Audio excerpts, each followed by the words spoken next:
guys, it's your girl Samantha here, and I might be a little bit late on this story, but I just found it and really just need to speak on it because it involves a black child.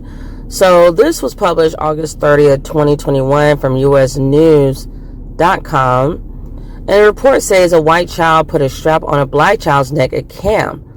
This was such a disturbing story that I just happened to run across last night while I was researching something else, that I absolutely felt that I needed to share it, just in case people have not heard this story yet. So, a civil rights group is calling for more meaningful reforms at a Massachusetts children's summer camp on the idyllic vacation resort of Martha's Vineyard, where a white child placed a strap around the neck of a black camper. Absolutely unacceptable. I could not be that parent. I pray for the parents. And the child is just, oh my gosh, I would have definitely called a case. So, a civil rights group on Monday called for more meaningful reforms at a Massachusetts children's summer camp on the idyllic vacation resort of Martha's Vineyard, where a white child placed a strap around the neck of a black camper. The incident involving 8 and 9-year-old boys occurred late last month at the Chilmark Community Center, according to a report released last week by the Chilmark Town Affairs Council. Lawyers for Civil Rights, which represents the family of the black child, called the act of reminiscent of a lynching, and incredibly disturbing in view of the terrible history and horrifying images that it evoked. And these children are quite young, so where did they learn this racist behavior? So it says, and while the Chilmark Council concluded in its report that there was no evidence of overt racial motivation, yes, no evidence of overt racial motivation, but to me that's pretty overt to be black. Like, why didn't they put it around a white child's neck? Like the symbolism of it and the act of it, the point of it was just ludicrous. Like, why would you just randomly put a rope around anyone's neck, and then it's a black child and you're saying there was no overt racial motivation? Yeah, there was overt racial motivation. You don't have to actually say the N word to be obvious that this is racial. This country just keeps playing stupid. They can play dumb. It couldn't have been my kid, I promise you. So lawyers for civil rights attorney Sophia Hall disagreed. You don't need a swastika or the N-word for it to be a racial incident, she said. There are other ways racism rears its ugly head. It's clear here that one of the few children of color, and I hate that term, children of color, he was black, and he was targeted because he's black. So say what it is. So one of the few black children at this camp was targeted. A voicemail seeking comment was left with the community center on Monday. According to the town's report, the 3 children were under a tent on the morning of July 29th, and the black child was playing along with a tent strap. 2 white children approached and also started playing with the strap. At one point, one of the white campers wrapped the strap around the neck of the black child and the tent pole and didn't stop, even after the black child resisted and told him to stop. The black child broke free and told a counselor. See, y'all, this is why I don't want my kids around majority white people. And the unfortunate thing being a black person in America is, where are you safe? Because you're not safe around your own neighbors. You're not safe around white Crackerville. And it's like, where am I supposed to be safe? As a black woman and my black children. It's ludicrous. It's ridiculous. It's like there's nowhere that is safe, and that's unacceptable. And I feel that black people should get to live around black people, and that we need to take our neighborhoods and our communities back by doing the neighborhood watch, putting up cameras, snitching. You need to end that not snitching mess. Snitch away. And because it's like, why would I be protecting someone who is harming the community?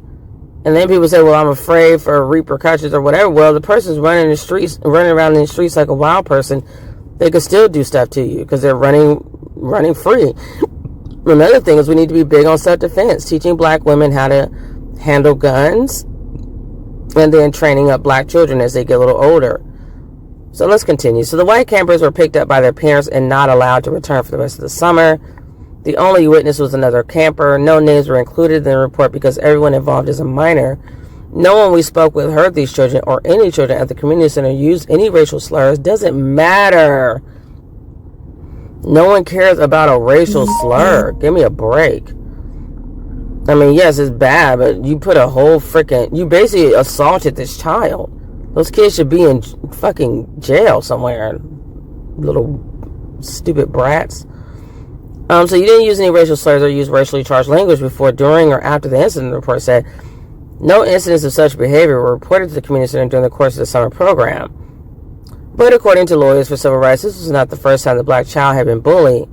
The family of the black child reported that the white child had previously referred to him as a stinky rat and pushed and kicked him. Okay, so when did they know this, and why is my son still here when he's the one of few black children and he's being mistreated?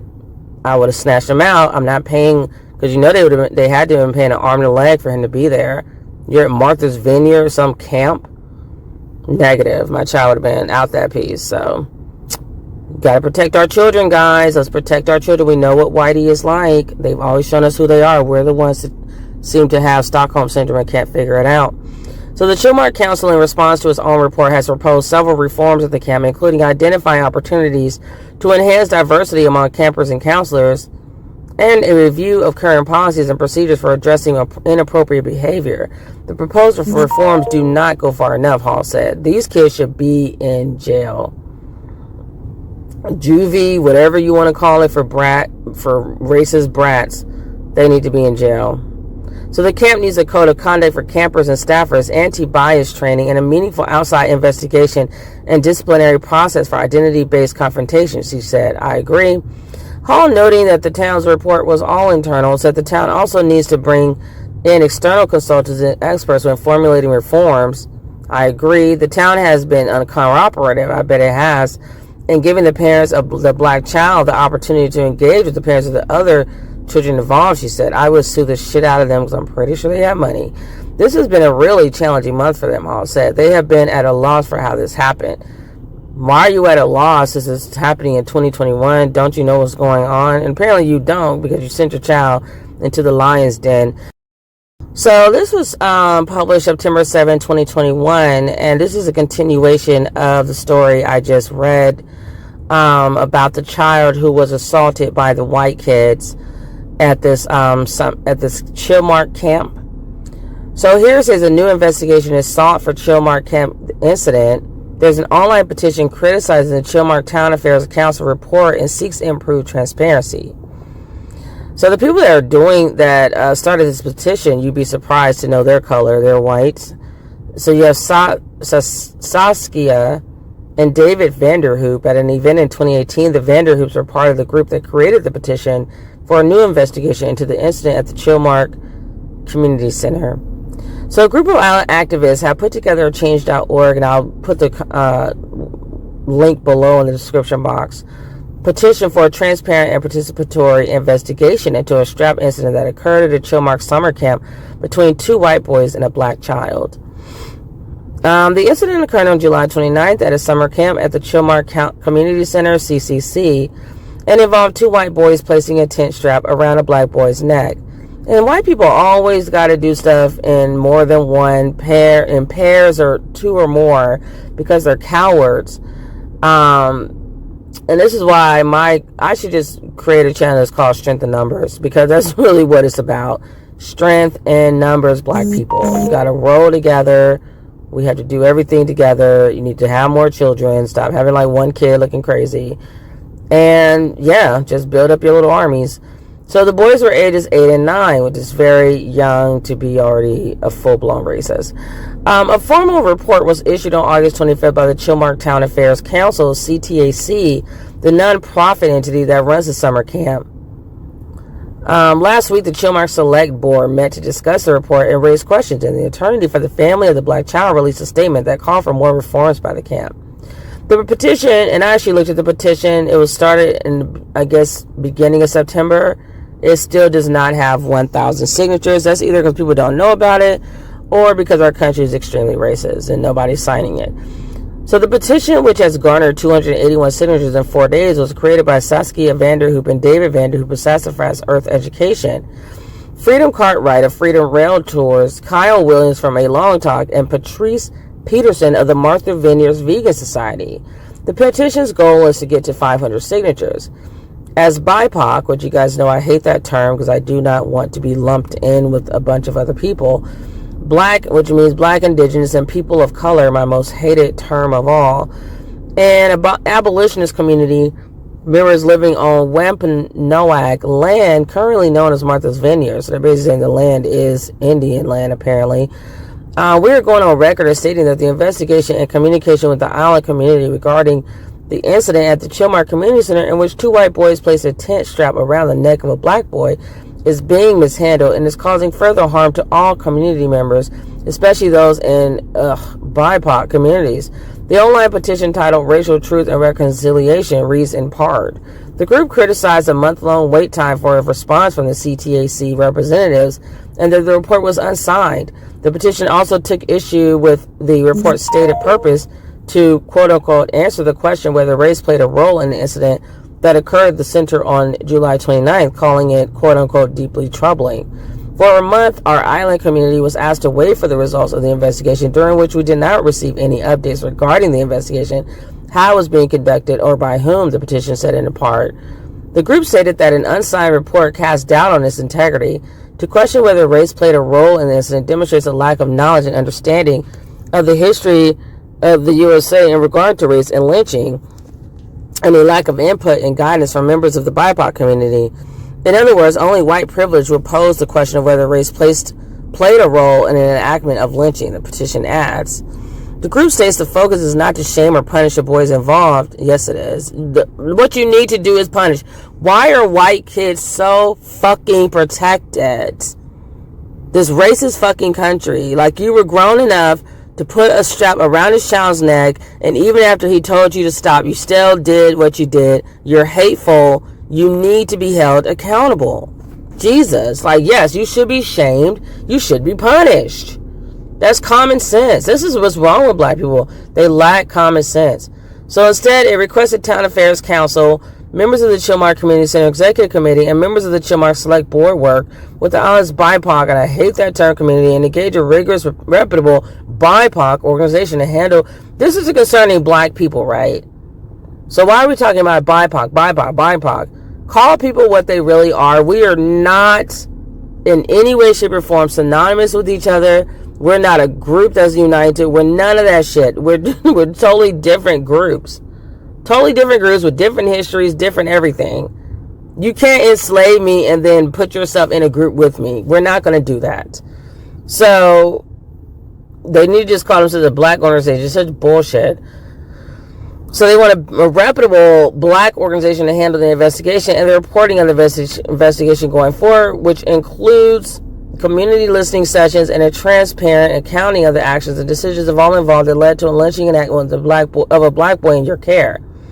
Additionally, the group requests a public commitment by the town organizations to take the lead in facilitating an island-wide conversation about race and to become models for island organizations serving youth by making ongoing race awareness education mandatory for staff. These kids know about race because they know how to be racist. They need to put CRT in our schools so people can stop having the excuse that they don't know about things, because everybody should be learning this shit. So Saskia and David Vanderhoop told the Times the group plans to submit the petition to the town organizations and select board once it's collected enough signatures. And I also need to hear lawsuits happening against this community center. They fumbled all of this, everything. They just fumbled about. They did a shit investigation after allowing this child to be assaulted. Then you sit here with these raggedy results that were reminiscent of my former employer when they had investigated my claim of racism and sexism. And this is why America is racist. So stop lying and saying it's not. It's some racist ass country. We've seen a lot of support. So far, we have collected about 280 signatures over the weekend. That's pretty amazing for a small island like ours. Saskia Vanderhoop told the Times, what we're really trying to do here on the island is have transparency and accountability on what has happened. What is equally important is going forward to bring about immediate change. What's important is our response to this incident, and we believe the response has been extremely inadequate. She added that a Long Talk nominated Martha's Vineyard as a community of change and a place that leads on race-related issues. That's a fucking lie. We all know that's a lie. We all know that's a lie. Most of us cannot afford to even go to Martha's Vineyard. Most black folks cannot afford to go to Martha's Vineyard. So how in the world are they a community of change? Give me a break. A Long Talk is an anti-racism activation experience. Participants complete work materials and multimedia content about the history of racism in the U.S. See, if they did CRT, they wouldn't have to be doing this as grown-ass people. trying to learn something they should already know, apparently. So you're learning about the history of the racism in the U.S. to provide a common foundation of understanding the issue, according to their website, before 3 days of virtual conference calls, each 90 minutes. The program hosts the conferences once a month. The next long talk will be on October 6th, 13th, and 20th from 8 to 9:30. Sign-up will be available on its website. As a Wampanoag elder, an indigenous person from this part of the world, I knew that person was considering himself indigenous, even though he looks white as I don't know what. I want to say that growing up here, I see where I was definitely discriminated against was the brunt of racist comments and actions. And it's time for a change, David Vanderhoop said. And this is why I don't like BIPOC or anything like people of color, because white people, this white man is able to slide his ass into our conversation about racism. And I'm like, really? You dealt with racism, white boy? Okay. And it's like, this is what this is really about. So you're saying you're here for this black child, but you're really sounding like you have your own, issue with Martha's Vineyard, because you guys mentioned right away in the article that Martha's Vineyard is on Wampanoag land. So it's already pretty obvious you have your own, problem with this area, with these people. And so you're trying to use this child's incident to really get your own agenda across. And that's usually what non-black people do, is they slide their asses in with us. They lump themselves in so that whatever issue we have, they can ride on our coattails, because we're actually the only people in this country that have a real valid claim of discrimination and just being treated like shit for centuries. And so people like to slide, attach themselves to our story, and then they can get whatever they want out of it. And they usually are the only ones that end up getting what they want, while black people are still left holding the bag, and an empty bag at that. So this guy said he added now was the time for action and not sweeping issues under the rug. Hold on one second. I think we can all benefit from a conversation about that, so we don't keep repeating our mistakes of this historical trauma that not only Native people and black people have been going through. And you notice he put himself first, even though black people have went through a hell of a lot more. And this incident is concerning a black child who's continuing to deal with the racism and the BS of this country. But he named Native people first, which actually technically black people are the Native people, because there were black people that's already here as well. So he said, I think we need to set a good example for the next generation and how to deal with these situations. Cartwright and Williams could not immediately be reached for comment on their involvement in the petition. Peterson said he had nothing more to add at this time. President of the CTAC, Jeff Herman, could not immediately be reached for comment. And so this is why it sucks that black people don't have any money, because white people are they're taking full advantage with their racism and their white supremacy. We really need to fight hard for reparations, come together and fight for this one agenda, not a bunch of other crap, so that we can be specific, because other groups of people are specific in what they want, and that's why they're winning. Hispanics want citizenship. The LGBTQ wanted to get married. Black people want reparations. It's that simple. Democrat, down ballot, that's how you vote. So you vote for everybody else except the president. Leave that shit blank. Put in ADOS. Do whatever you want to do. Mickey Mouse, I don't care. And that's it. That's all you have to do. Our ancestors went through so much more hell. All you guys have to do is vote correctly. It's exhausting. So anyways, you guys make sure to like, share, and subscribe. Leave your comments below. And I'll see you guys in the next video. I'll also make sure to post the links related to this incident in the description box, just in case you want to sign the petition. Please sign the petition so we can get justice for this black child. Thanks, guys. Peace. I wanted to report on this update of this news story that I talked about in my other video. So this was published October 26, 2021. There was a lawsuit over Chilmark Summer Camp incident, and it was quickly settled. So this story is in relation to the little black child that had a rope or some type of rope put around his neck that was reminiscent of a lynching by two white children. So it says a lawsuit by the parents of an 8-year-old black child who was tied up by 2 white boys at the Chilmark Community Center summer camp in July was settled for $45,000 on Tuesday, one day after it was filed. Honestly, first of all, I want to say they should have gotten a lot more money. This is probably an extremely traumatic event for this black child that he's going to have to live with for the rest of his life. We don't know if there was any hospitalization that was required. And then his mental state. He's going to have to get a lot of mental, therapy for this trauma. So I feel like it should have been in millions. But anyways, a complaint, and they have the money. They have the money. This place is on Martha's Vineyard. They have the money. This is a whole camp on Martha's Vineyard. They have it. And again, like I said, it's not really our problem to worry where people get the money from. But, I'm just saying that so that you can sue for more and not settle for $45,000. I think that's a joke. I could spend that in like a week. So a complaint filed Monday in Dukes County Superior Court uses pseudonyms for the child, his parents, and the Chilmark Town Affairs Council, which runs the center's camp, noting that both parties agreed to use pseudonyms to protect the privacy of the child and to, quote-unquote, protect the parties from unwelcome public attention. But the statement of the case makes clear that it relates to a highly publicized incident on July 29th that caused widespread consternation because of its racial overtones.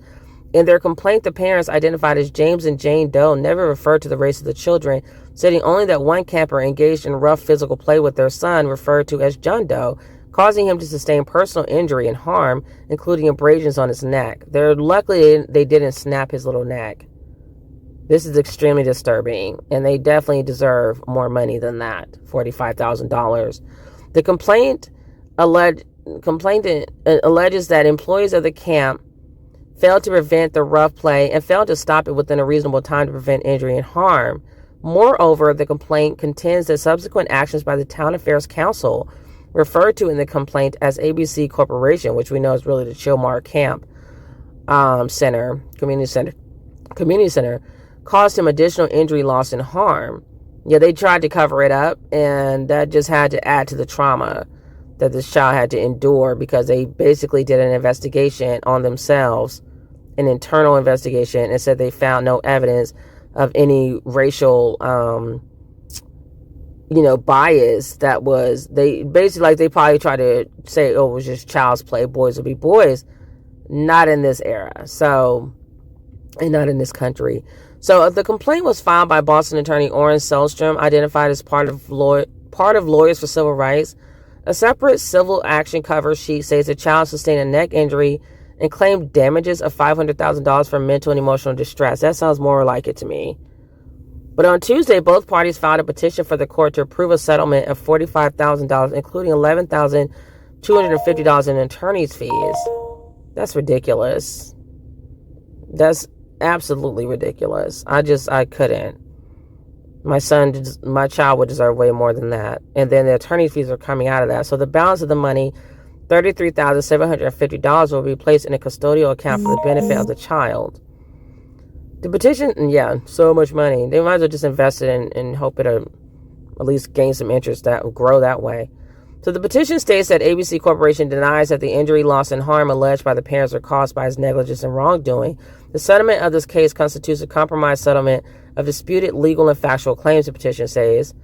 I wouldn't have signed it. The petition further notes that the center has committed, quote-unquote, to take reasonable and appropriate corrective measures to prevent or lessen the potential for similar events to occur in the future. The Town Affairs Council is represented by Boston attorney William P. Breen, Jr. The petition must be approved by a judge before it is final. So, like I said, it's great that the parents brought this lawsuit. The community center, the racist Chilmark Community Center, deserved this lawsuit. I'm not happy with the settlement amount. I definitely think they should have got the $500,000, especially when you're paying your attorney's fees out of that. I think the CCC or the Chilmark Community Center should be paying their attorney's fees. I think they got over, because to me, with white supremacy, $33,000 is a drop in the bucket. And so I'm not happy. I'm happy that they won their lawsuit, but I wish they got more money. This child deserves it. He went through some very psychologically traumatic bullshit. So let me know what you guys think about this story. Also, I wanted to talk really quickly about another news story that I found problematic, because apparently this is happening quite a bit. And it's interesting because when we see Black people hanging from playground sets or trees, etc., in the 21st century, we're being told that all these people are committing suicide, and we're made to feel that we're being crazy if we think that it's a lynching. But it's probably not far from the truth. That's actually probably a lynching that's occurring, because these are little children. Like in this story here, these kids were like 8 and 9 years old. And I'm like, if you have 8 and 9-year-olds doing this, what are the adults who are teaching them doing? You think they're teaching them to sing Kumbaya and walk hand in hand into the sunset? No, somebody is teaching these kids this mess. Somebody is completely making these kids feel that this type of behavior is acceptable, because my children don't play like this. Throwing stuff around kids' necks, that's not funny. So the next news story I wanted to talk about really quickly, it was a young girl. Let me see if I can find it. It was a young girl who, she was also had a rope around her neck, and her story is very disturbing, because they literally dragged her for a while with this rope around her neck, and they showed the bruises. And so for this child, her lawsuit, she actually won $68,000, which again, I think is not enough money. So this was published November 2nd, 2018, almost 3 years ago to the day. So this Black girl, this is independent.co.uk, Black girl whose classmates wrapped a rope around her neck awarded $68,000 in damages. And I think the family should pay that. Those boys should be put to work until they can pay that money to her. So it looked like somebody ripped my daughter's neck off and stitched it back together, says her mother. A private school in Texas was ordered Wednesday to pay $68,000 a private school. See, this is what I'm telling you guys. That's why I made a point in my other video to say you need to put your child in a private Black school. Private schools are no better. The racism is rampant. It's everywhere. So you're basically just paying now for your child to deal with racism versus it being free. So private school in Texas. In Texas? Seriously? Okay. I can't deal with this. You know how racist Texas is. Was ordered Wednesday to pay $68,000 in damages to a Black girl's family 2 years after she returned from a 6th grade school trip with severe rope burns around her neck. And can you imagine how traumatic that must be for her? Like, talk about the trauma. Talk about the PTSD. So in 2016, the girl's family sued the school in Waco after she accused 3 white classmates of wrapping the rope around her neck and dragging her to the ground, arguing that the injury was the result of bullying. The lawyer for the family asked for $5.3 million in damages. The school maintained that her injury was an accident. No, it's not. You don't accidentally have a rope around your neck. The girl, identified only as KP in court documents, was 12 at the time and attending Live Oak Classical School in Waco when she took an end-of-year school trip to Johnson City, Texas. Upon her return, her mother, Sandy Rugley, saw her daughter's injury and learned that it had been caused by a rope. Ms. Rugley said in a 2016 interview, "That just tore me into pieces," she said. "It looked like somebody ripped my daughter's neck off and stitched it back together," Ms. Rugley said. The lawsuit, which was filed in 2016, said the episode occurred at a swing that was hanging from a tree and had a separate rope used to pull it higher. The girl said she was standing to the side when she felt the rope pulled around her neck, violently jerking her to the ground. They could have killed her. The girl said her classmates had bullied her before the school trip, according to the lawsuit. And that's what I was thinking. I'm like, this is not an isolated incident. This is not something that just started happening. These people are racist. They're in Texas. They're in a private school that's probably predominantly white, and they probably feel like she doesn't belong there. So the family's lawyer, and they feel like this behavior is perfectly okay. That's what's so problematic about it. These barbarians feel that this type of savage behavior is okay. It's disgusting. It's vile. Like, nobody does this. Like, normal human beings don't do these types of behaviors. And these are your children doing this. So what are the adults doing? A hell of a lot worse.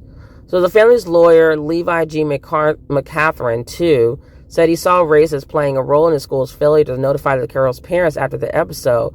If it had been a little white girl, they would have been on the phone with her mother within the hour, he said Thursday. David N. Dickinson, the lawyer for the school, rejected the assertion that the girl's injury was a result of bullying. Oh, please. Yeah, that's fun. A rope around my neck, woohoo, and being dragged to the ground. That's what kids do every day for funsies. And that the school's response hadn't had anything to do with race. And yeah, that's exactly what it had to do with, because why was the parents called sooner? He said the school recognized that it had erred in failing to call the girl's mother after her daughter was injured, and in not having a chaperone with the children playing at the swing. Yeah, which means you're racist. So Mr. Dickinson has described the scene this way. Several children were pulling on the rope to raise the swing into the air, and when they let go, he said the rope whipped past the girl and hit her in the neck. Negative. She doesn't get that injury that I saw from that incident. It would have been at most a bruise. She has literally abrasions on her neck. Like her mother said, it looked like they snapped her neck off and stitched it back together. So on Wednesday, the jury for the court in Travis County ordered the school to pay $55,000 for the girl's physical pain and mental anguish, $10,000 for disfigurement suffered during the episode, and $3,000 for medical expenses. Just not enough money. The verdict was not unanimous. One juror disagreed. Who gives a shit? But the court documents did not say why, because he's racist. Despite their different accounts of the episode, parties on both sides of the case were at least somewhat satisfied with the jury's verdict. Mr. McCatherine said that although the jury did not determine that the school was guilty of gross negligence as the girl and her family had wished, they were pleased that the jurors assigned some responsibility for what happened. I hope they take that money and get the hell out of Texas, or at least get their child out of that little private school with all the white kids. So the actual physical damage the girl suffered was small, Mr. Catherine said, but he asked for millions of dollars in punitive damages as a symbolic rejection of bullying.